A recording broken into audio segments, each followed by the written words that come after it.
Welcome to Episode 2 of the U.S. Battleships of World War II series. For this episode, we are covering the Pennsylvania, New Mexico, and Tennessee classes. If you haven't seen the previous episode, be sure to check that video out, which covers the Wyoming, New York, and Nevada class battleships. Now, let's jump into more of the standard type battleship classes.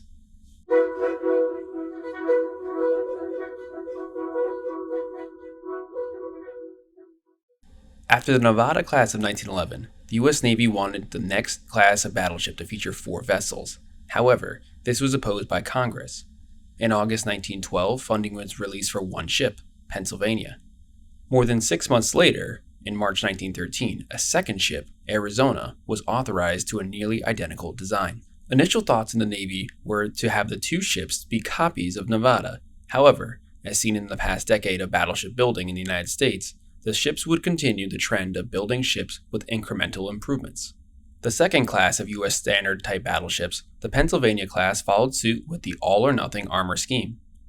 Instead of 10 14-inch guns, the 29,000-ton Pennsylvania class featured the same 14-inch 45 caliber guns laid out in 4 triple turrets in 2 superfiring pairs, bringing the main armament to 12 guns. The ships were slightly longer than the Nevadas, coming in at 608 feet long, as slight improvements to the armor layout were implemented. A torpedo bulkhead was installed on the ships, giving the Pennsylvanias the first purpose-built underwater protection system for U.S. battleships. Pennsylvania was laid down in late 1913, launched, and then commissioned in mid-1916, while Arizona was laid down in early 1914, launched, and commissioned in late 1916.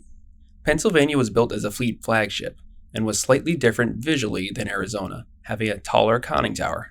Along with the 12 14-inch guns, the class featured 22 5-inch 51 caliber gun secondary armament, along with 4 3-inch anti-aircraft guns. 2 21-inch torpedo tubes were also fitted to each ship.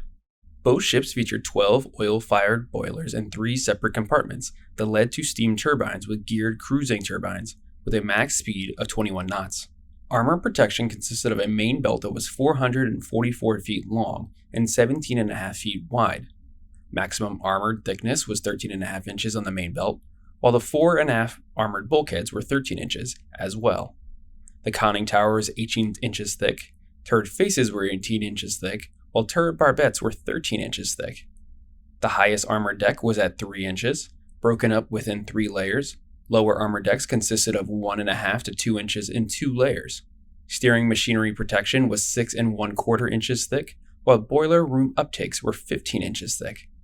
Commissioned as World War I was underway, the Pennsylvania stayed stateside when the U.S. joined the war in April 1917.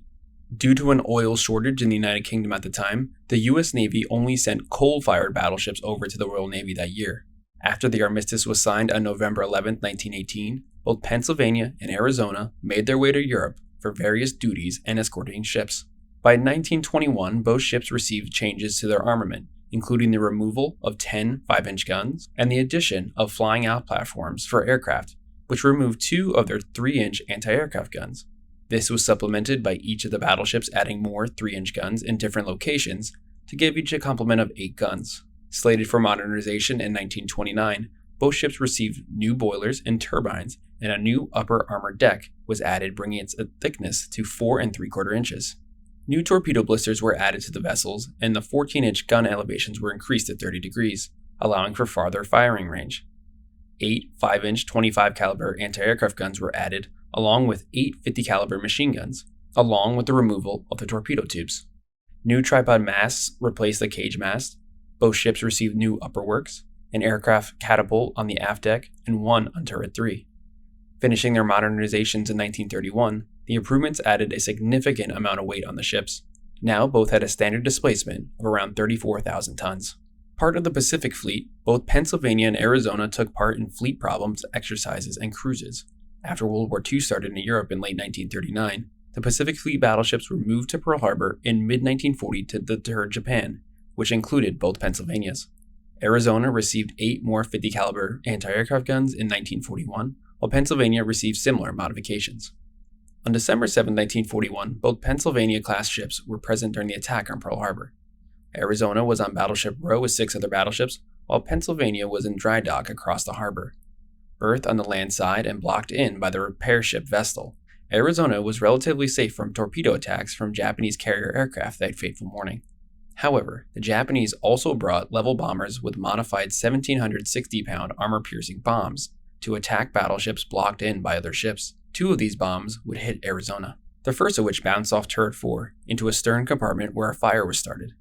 The second bomb fell between turrets 1 and 2 on the starboard side, piercing through 3 decks, lighting off propellant magazines, which then quickly started a chain reaction to the forward 14-inch shell magazine, creating an explosion so large that it completely destroyed the front end of the ship instantaneously. Of the 1,512 crew on the ship that day, 1,177 sailors perished as a result of the fatal explosion that burned for 2 days. Arizona crew members accounted for almost half of the 2,335 military personnel who died during Pearl Harbor. She was one of the 2 battleships too damaged to be returned to service for the U.S. Navy during World War II. The other was Oklahoma.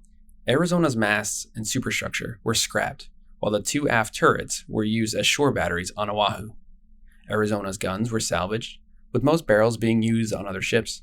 Gun barrels from Turret 2 had a new lease on life and were refitted on the Pearl Harbor survivor, Nevada, in late 1944, where she used them in combat off Iwo Jima and Okinawa in 1945.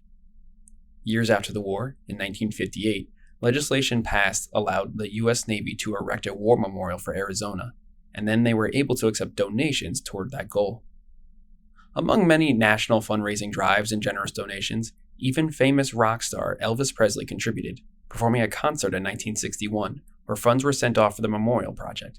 Raising the $500,000 needed to fund the project, the memorial opened in 1962, which commemorates the sailors lost that day on the ship and serves as a reminder of the Pearl Harbor attack. More than 1.8 million people visit the USS Arizona Memorial every year. Pennsylvania was much luckier than her sister, Arizona, during the attack on Pearl Harbor. As she was in dry dock, she was in relative safety compared to the other 7 battleships in the harbor that day. Still, Japanese bombers went after Pennsylvania, and she was hit by a bomb during the second wave.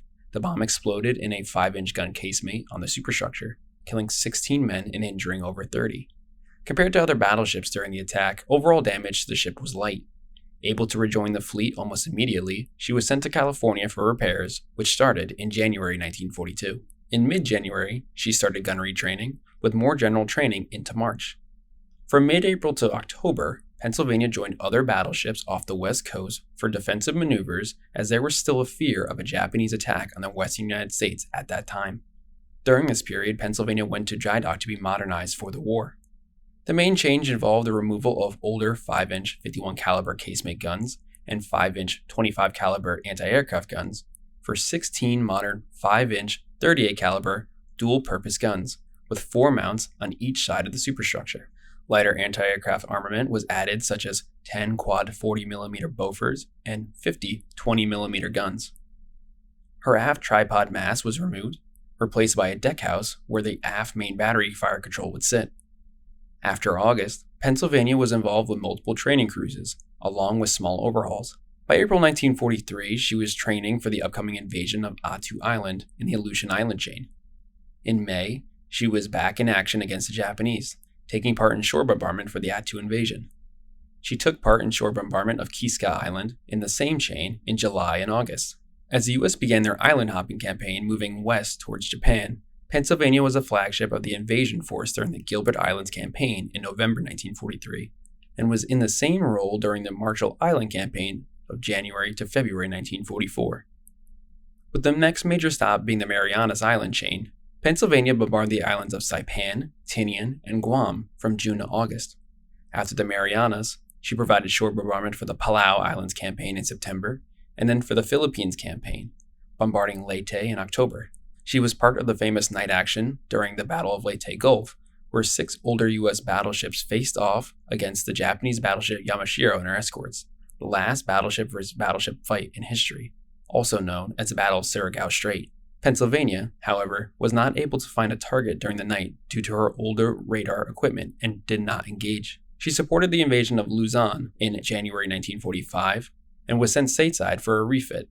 Back in action in July, she made her way to Okinawa, where she bombarded the Japanese-held Wake Island as she continued west. In mid-August, she was hit by a single torpedo from a Japanese bomber in the stern, damaging 3 of her 4 propeller shafts, causing extreme flooding. She was saved by her crew, however, 20 men had died and 10 more were injured. The old battleship made her way back to the US slowly, stopping at different bases, and arrived on the West Coast in late October, more than a month after the war ended. Pennsylvania would receive 8 battle stars during World War II. Sharing the same fate as many of her older sister battleships covered in Episode 1, Pennsylvania was slated for 2 nuclear bomb tests at Bikini Atoll in July 1946. During Operation Crossroads, she survived both the airdropped and underwater nuclear blasts. Damaged and highly radiated, she was towed to Kwajalein Atoll in the Marshall Islands. Pennsylvania was studied up to July 1948, where she was then towed off the atoll and scuttled.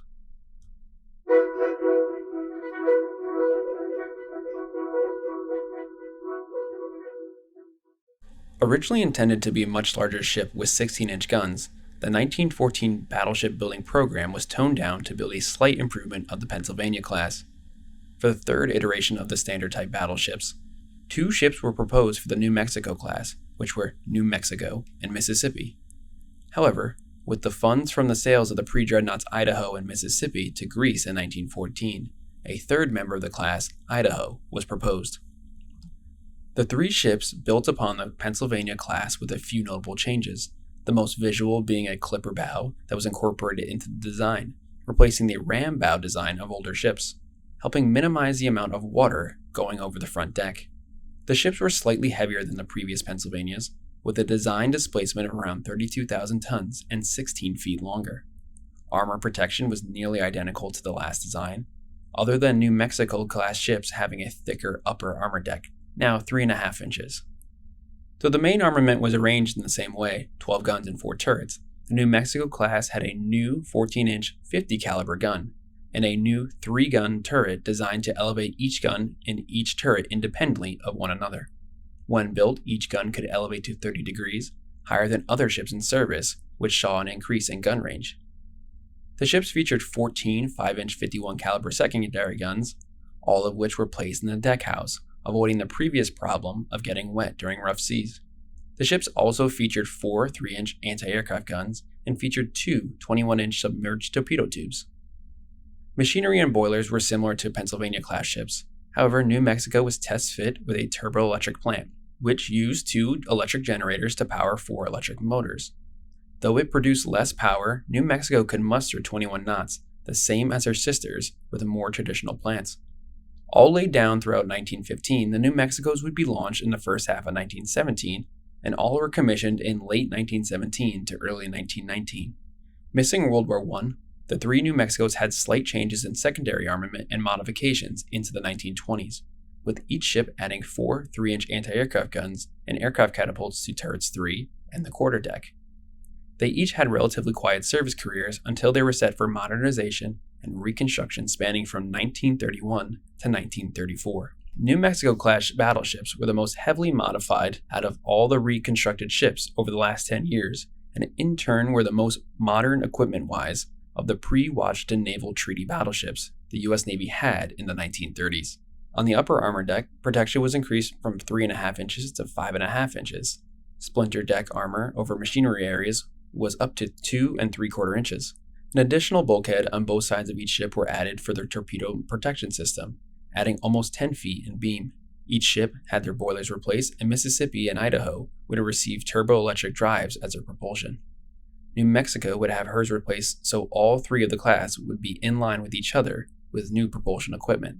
Visually, the New Mexico-class battleships would see the most drastic visual changes of the battleships designed in the 1910s. Their cage masts were removed, and a new superstructured tower was placed on each, which was designed to minimize blast damage from shells. A drawback, however, was that the fire control needed to be placed lower on the superstructure, rendering the New Mexicos less effective at range compared to the previous Pennsylvania and Nevada classes. The secondary tower had the same design aesthetic and was added in front of turrets 3 and 4. Idaho would be slated as a flagship, so an additional level, a flag bridge, was added below its navigational bridge. The torpedo tubes were removed, and 3-inch anti-aircraft guns were replaced by 5-inch 25 caliber guns, along with the addition of 8 50 caliber machine guns, After these modifications, each of the New Mexicos had a standard displacement of around 34,000 tons. An additional note is that in 1941, all ships had 4 3-inch anti-aircraft guns added again, with 2 of the forward secondary 5-inch 51 caliber guns removed. As we will see during the ship overviews, all had various armament layouts by war's end in September 1945. After the major reconstructions, New Mexico served in the Pacific until June 1941, where she was on neutrality patrol in the Atlantic to defend against German surface raiders. She was recalled to the Pacific after Pearl Harbor to fill in for the ship's damage or loss during the attack. Along with modern radar, she would receive heavier anti-aircraft armament in the form of 1.1-inch quad mounts and 14 20mm guns. Note that these 1.1-inch quad mounts would be removed by late 1943. After fending the West Coast in the event of a Japanese offensive, New Mexico was relegated to shore bombardment duties starting in July 1943, shelling Attu and Kiska during the Aleutian Islands campaign. After a refit on the West Coast, she participated in shore bombardment for the Gilbert Islands campaign in November. During early 1944, New Mexico took part in shore bombardment on a few islands during the Marshall Islands campaign and would bombard New Ireland in March. June 1944 saw her services needed for the Marianas Island campaign, bombing Saipan, Guam, and Tinian, and escorting transport vessels. In late 1944, she saw refit again and was sent to the ongoing invasion of the Philippines. In January 1945, she was hit by a kamikaze on her bridge, killing 29 sailors and her captain, with more than 85 wounded. Leaving combat for repairs at Pearl Harbor, New Mexico joined the shore bombardment fleet off Okinawa in March, before the invasion on April 1st. On station throughout the campaign, she would get hit by another kamikaze and then a bomb while at berth at Okinawa on May 12th. She was hit on her starboard side, with the resulting blast and inferno killing 57 sailors and injuring more than 115 sailors. Sent off to the Philippines for repairs, New Mexico was present during the Japanese surrender in Tokyo Bay on September 2, 1945. New Mexico would receive 6 battle stars during World War II. Throughout her yard periods during the war, New Mexico had 4 of her 5-inch 51 caliber guns removed, while eventually gaining 10 quad 40mm mounts and more than 40 20mm guns during her wartime career. After the war, she was decommissioned and scrapped in 1947 as she was seen as excess to needs.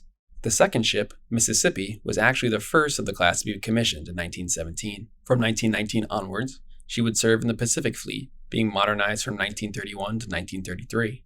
In June 1941, she would be in the Atlantic as well on neutrality patrols to ward off German raiders.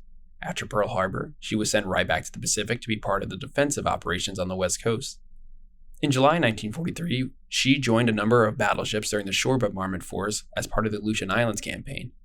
Mississippi would be part of the Gilbert Island campaign. However, on November 20th, while bombarding Macon Island, she would suffer an explosion in her second main battery turret, killing 43 men. She was taken out of service for repairs and would be back in January 1944. However, she would miss the Marianas Island campaign in June due to a refit. Mississippi took part in the shore bombardment for the Palau Islands campaign in September, and then the landings at Leyte during the Philippines campaign in October. Along with Pennsylvania, she was also part of the famous night action during the Battle of Surigao Strait, one piece of the Battle of the Leyte Gulf where older U.S. battleships took on a Japanese battleship and other vessels. However, similar to Pennsylvania, her not-as-modern fire control kept her from shooting accurate salvos, so she did not open up on the Japanese battleship Yamashiro. She did fire her only 14-inch salvo at the end of the fight without any hits, which was also the last salvo of the entire engagement.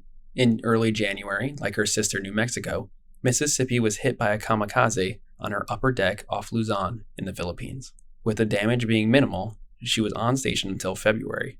Off to be repaired, Mississippi would be back in action off Okinawa in May, nearly 2 months after the battle began. She would get hit by a kamikaze on her starboard side on June 5th with minimal damage. Staying on station for another 10 days, Mississippi would retire to be repaired. She was in Tokyo Bay as well during the Japanese surrender in September 1945.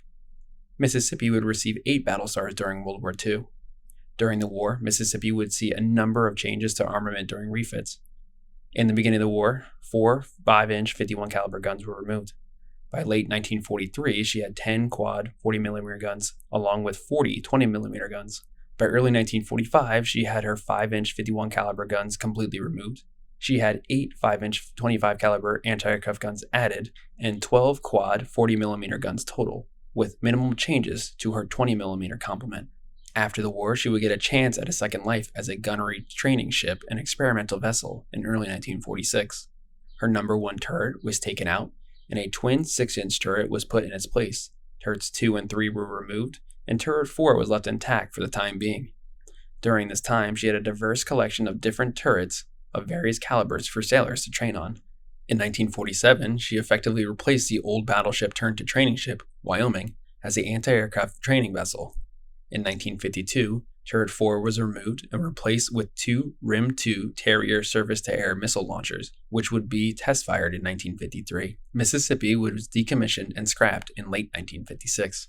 Idaho, the last of the New Mexicos, was commissioned in 1919 and would cease service in the Pacific Fleet as well until 1941. From late 1931 to late 1934, Idaho was modernized like her sisters, and would be sent with them in June 1941 for neutrality patrols in the Atlantic, and was sent to the Pacific right after Pearl Harbor. Like her sisters, Idaho was based on the West Coast for defensive purposes. Taken out of service for a major refit in October 1942, she would be back in service in May 1943, and would join New Mexico and Mississippi for shore bombardment duties during the Aleutian Islands campaign during July to August. She would bombard Macon Island during the Gilbert Islands campaign in November, Marshall Islands in January 1944, and would bombard New Ireland in March. Starting in June, she took part in bombarding Saipan and then Guam in July during the Marianas Island campaign. Idaho also saw her guns were needed at Peleliu Island during the Palau Islands campaign in September. A major refit during October 1944 to January 1945 meant that she would miss out on the Philippines campaign. In February, Idaho was the only one of the 3 sisters to be part of the bombardment force for the invasion of Iwo Jima. She would be part of the Okinawan bombardment force from late March to late April. On April 12th, she had a close call with a kamikaze, with the near miss damaging her port side torpedo blister. She would leave the area of combat for more permanent repairs and would return to Okinawa in late May and would stay operating there until late June. Idaho, like her sisters, would be present in Tokyo Bay in September 1945 for Japan's surrender. Idaho would receive 7 battle stars during World War II. In terms of armament fit-outs during the war, Idaho had the most interesting out of the New Mexico-class ships. Along with the continual removal of 5-inch 51 caliber guns since they were built, none were on Idaho in early 1943. She would have 10 quad 40mm guns added, along with 40 20mm guns. By early 1945, Idaho was the only New Mexico with single-mount 5-inch 38 caliber anti-aircraft guns, 5 on each side. This meant all of her 5-inch 25 caliber guns were removed, while 40mm and 20mm gun complements remained the same. She was decommissioned in July 1946 and scrapped the next year.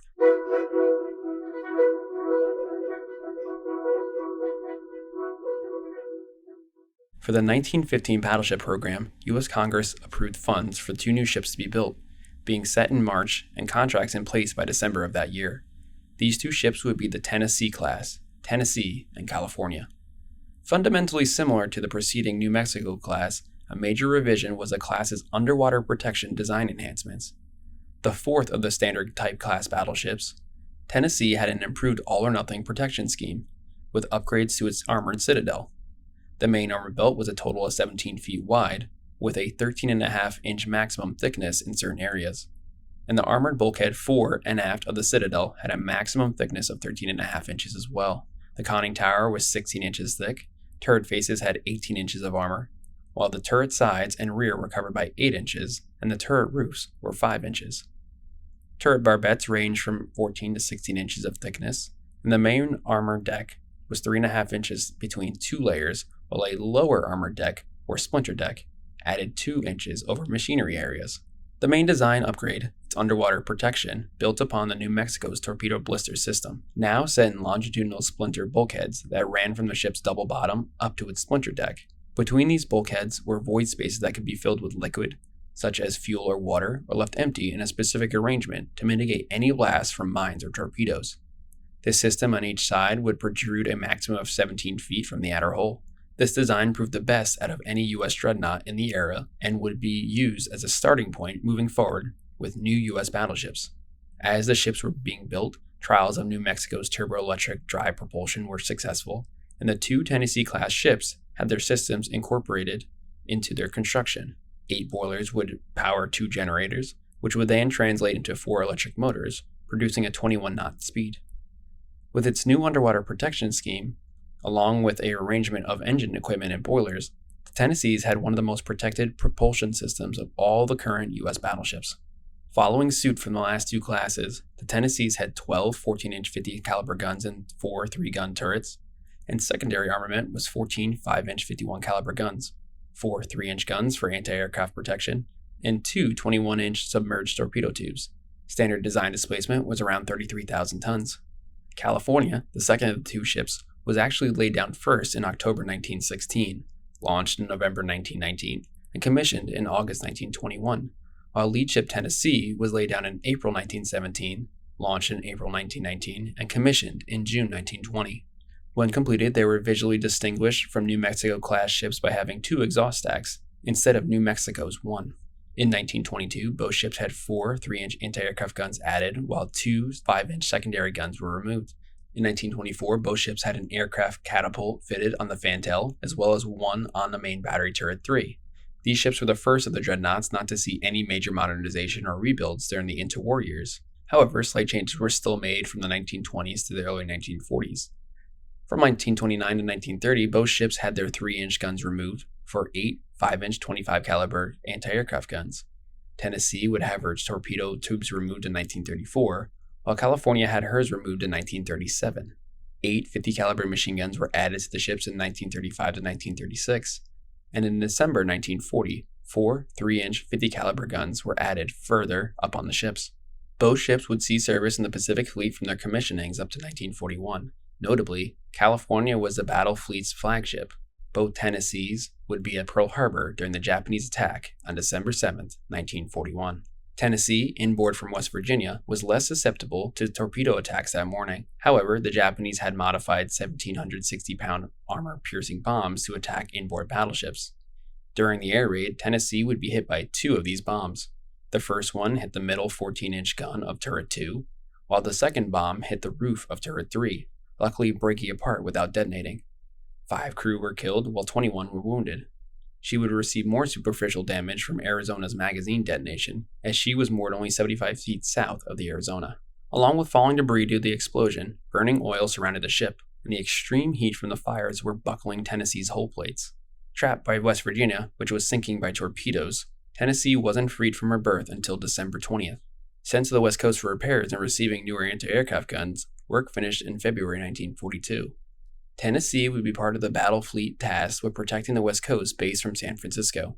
In August 1942, Tennessee was relieved from duty and sent to Puget Sound in Washington state for her modernization and rebuild. California, heavily damaged in the Pearl Harbor attack, which we will cover shortly, had her rebuild already underway by the time Tennessee arrived for hers. California's new design and changes will be implemented on Tennessee. The superstructure was replaced by a modern design based on the new South Dakota-class battleships that were currently joining the fleet. Her 2 exhaust stacks were funneled into one, which was incorporated into the new superstructure. A secondary superstructure was built for the aft main battery fire control directors. The main battery was unchanged, but she would receive more modern fire control. All existing secondary armament and anti-aircraft guns were removed and replaced with 16 dual-purpose 5-inch 38 caliber guns and 8 twin mounts, 4 turrets per beam. Anti-aircraft guns added were the most modern possible, 10 quad 40mm guns and 43 20mm guns. Additional torpedo blisters were added, making the beam of the ship 114 feet, too wide to enter the 110-foot wide maximum of the Panama Canal, meaning Tennessee would essentially be relegated to the Pacific Ocean during the war. The torpedo protection system was upgraded with more longitudinal bulkheads for better underwater subdivision. Her horizontal armor was improved with an additional 2 inches and 3 inches over magazines. An additional 2 inches of armor was added to each turret roof, bringing it up to 7 inches total. The heavy conning tower was replaced with a lighter version based on Brooklyn-class light cruisers to offset the massive weight gain on the deck. Turret 3 would lose the aircraft catapult, with Tennessee having the fantail catapult left for spotter aircraft. New boilers replaced the original equipment, putting out 32,500 shaft horsepower over their original 26,800 shaft horsepower. However, with its significant standard displacement increase to 35,000 tons and over 40,000 tons at full load and large torpedo blisters, maximum speed was 20.5 knots, a little less than her pre-war speed. With her work finishing in May 1943, she was quickly sent off for training and would join a number of the older battleships for shore bombardment of Attu and Kiska during the Aleutian Islands campaign in July to August. In November, she would assist in shore bombardment during the Gilbert Islands campaign and multiple islands during the Marshall Islands campaign in January to February 1944. She would also be part of the bombardment force shelling New Ireland in March, engaging with Japanese shore batteries. During the Marianas Island campaign in June, Tennessee would hit targets on Saipan and Tinian Island. On June 15, she was engaged with Japanese shore batteries from Tinian, getting hit by 3 shells, one of which heavily damaging a twin 5-inch mount and starting a fire, one hitting the side belt doing minimal damage, and the last hitting the aft part of the ship on the main deck and starting a fire below. From these shells and resulting damage, 8 men were killed and 25 were wounded. She retired for repairs and would be back in late July for continued bombardments on Saipan and Tinian, and in late August she would collide with her sister, California, where both needed to be sent off for repairs. In September, she would participate in shore bombardment duties for the Palau Islands campaign, and then in late October, Tennessee would bombard Leyte during the Philippines campaign. On the morning of October 25th, she was also part of the famous night action during the Battle of Surigao Strait, where she was able to lay down effective salvos against the battleship Yamashiro and her escorts.